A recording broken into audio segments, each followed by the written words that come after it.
नमस्कार, मैं आपके साथ विभा उपाध्याय और आप देख रहे हैं न्यूज़ 18 बिहार झारखंड का digital platform. Rare earth metals, सौर पैनल से लेकर इलेक्ट्रॉनिक्स तक अब चीन ने एक बार फिर से हमला बोल दिया है। बैटरी तकनीक पर चीन की तरफ से लिथियम बैटरी तकनीक के निर्यात पर सख्त प्रतिबंध लगाए गए हैं, जिसका सीधा असर भारत समेत कई ऐसे देशों की इलेक्ट्रिक वाहन क्रांति या फिर स्वच्छ ऊर्जा मिशन पर सीधे तौर पर पड़ती नजर आती है। तो क्या चीन की ये चाल भारत की ईवी यानी कि इलेक्ट्रिक व्हीकल क्रांति को धीमा कर देगी या हम इसे एक नए अवसर के तौर पर बदल पाएंगे? ये सवाल जरूर है। चीन ने अब लिथियम आयरन फॉस्फेट यानी LFP और lithium manganese iron phosphate cathode बनाने की जो तकनीक के निर्यात पर रोक लगाई है, उसके बाद ये सवाल खड़े हो रहे हैं। साथ ही ब्राइन और स्पोड्यूमेन से लिथियम निष्कर्षण की हाई एंड तकनीक की अब किसी देश को न भेजने की बात चिंता का विषय है।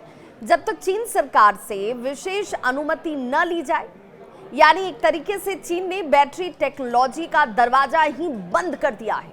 भारत इस समय बैटरी निर्माण, खासकर कैथोड सामग्री की बात करें और शोधन तकनीक के लिए काफी हद तक चीन पर निर्भर है। भारत का लक्ष्य है 2030 तक 30% वाहन ईवी हो और 500 गीगावाट रिन्यूएबल एनर्जी कैपेसिटी तक वो पहुंच पाए। लेकिन चीन के इस कदम से भारत को ईवी और सौर मिशन की रफ्तार थोड़ी धीमी जरूर पड़ सकती है। इससे ग्रेफाइट, रेयर अर्थ एलिमेंट्स और ईवी बैटरी उत्पादन पर असर साफ दिखेगा। भारत इस समय बैटरी निर्माण, खासकर कैथोड सामग्री और शोधन तकनीक के लिए काफी हद तक चीन पर ही निर्भर है।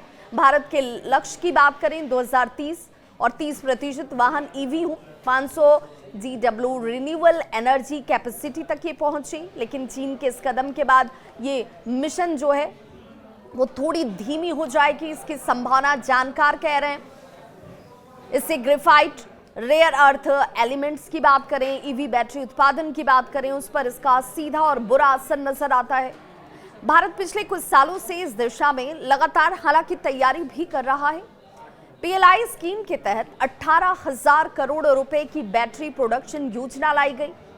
फेम 2 योजना, राष्ट्रीय इलेक्ट्रिक मोबिलिटी मिशन और ऊर्जा मंत्रालय की नई बैटरी स्टोरेज नीति भारत को आत्मनिर्भर बनाने की कोशिश कर रही है। साथ ही ऑस्ट्रेलिया, अर्जेंटीना और चिली जैसे देशों से लिथियम आयात के विकल्प तलाशे जा रहे हैं। देश के अंदर भी लद्दाख और कर्नाटक की बात करें तो ये ऐसे क्षेत्र हैं जहां पर लिथियम रिजर्व की तलाश तेज है।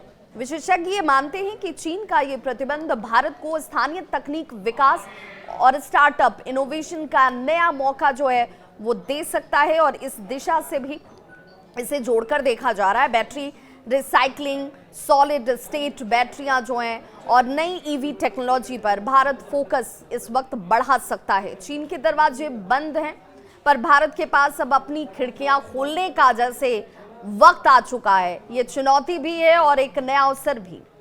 अगर हम खुद पर भरोसा करें और नीति व तकनीक मिलकर निवेश किया जाए तो सवाल ये नहीं कि चीन ने क्या रोक दिया, सवाल ये है कि अब हम कितना तेज दौड़ सकते हैं।